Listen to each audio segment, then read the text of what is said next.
By the year 2050, humanity will face a convergence of severe climate disruptions, rapid technological displacement, and deep social fragmentation. The sheer scale of these overlapping crises demands immediate adaptation. Yet, to prepare the next generation for this deeply complex future, we are relying on an educational model designed during the 19th century Industrial Revolution, a system built for predictability, standardization, and routine. This disconnect led to an official warning. In its 2021 report, Reimagining Our Futures Together, UNESCO issued a stark assessment. Our current approach to education is structurally inadequate for human survival in the coming decades. To make sense of this massive global directive, researchers like Dr. Hideki Maruyama from Sophia University have spent years analyzing comparative education systems to figure out how we actually pivot. Drawing on the UNESCO report, Dr. Maruyama frames this transition as an education triage. To meet the demands of 2050, we have to look at our entire learning ecosystem and decide exactly what to keep, what to stop, and what to recreate. Preparing for the future requires systematically dismantling our rigid definitions of where and when learning happens. The first target of this triage is identifying what to stop. We have to abandon the idea that education is a competitive commodity, batch processed strictly during the first 18 to 22 years of a person's life. Right now, formal schooling heavily incentivizes rote memorization and standardized test scores. That structure rewards narrow compliance and suppresses the adaptability and overall well-being students actually need to thrive. To reverse this, Dr. Maruyama emphasizes a process called unlearning. Before we can build a better system, society has to actively discard outdated assumptions about how knowledge is acquired. Specifically, we have to unlearn the ingrained prejudice that valid, recognizable learning only takes place sitting at a desk inside a formal institution.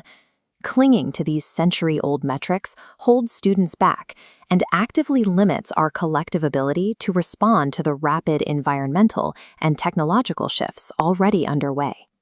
But this triage does not advocate for burning the current system to the ground. There are protective elements of public education that we absolutely must continue. First, we need to preserve the physical and social infrastructure of schools.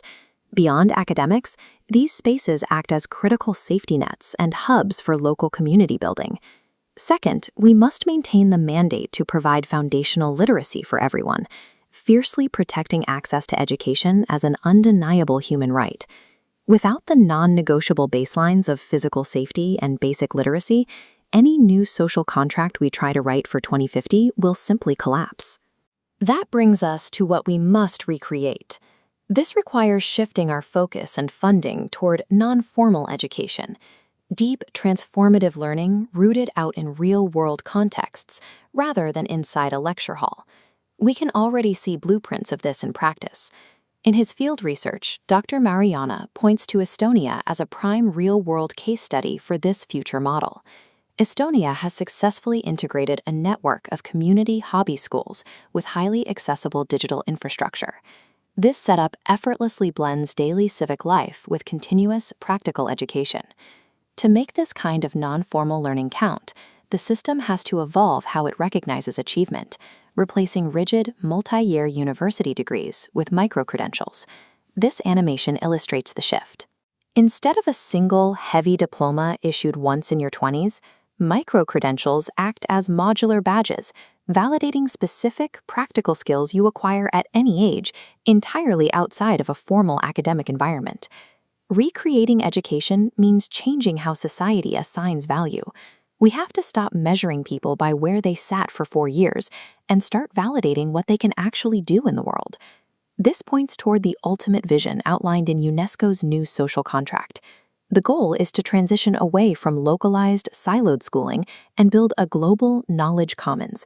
A knowledge commons is a shared, open-source pool of information and skills. It doesn't belong to a single institution. It belongs collectively to humanity. To function, this commons has to actively bridge geographical borders and connect different generations, completely eliminating the idea that learning has an age limit. By 2050, education can no longer operate as a static product you consume in your youth. It has to become an ongoing ecosystem that you continuously participate in. The ultimate metric of success for the mid-century won't be how many high-tech gadgets we put in a classroom. Success will be measured by the type of citizens this new system produces. We need to empower what Dr. Maruyama calls change agents, individuals equipped with systems-level thinking, a deep sense of empathy, and emotional resilience for extreme uncertainty. When the compounding climate, economic, and technological pressures hit critical mass over the next few decades, those specific traits will be the exact tools required to manage the fallout. To ensure a livable future, learning has to evolve. It must grow from a temporary, mandated phase of childhood into the defining, continuous characteristic of our entire global society.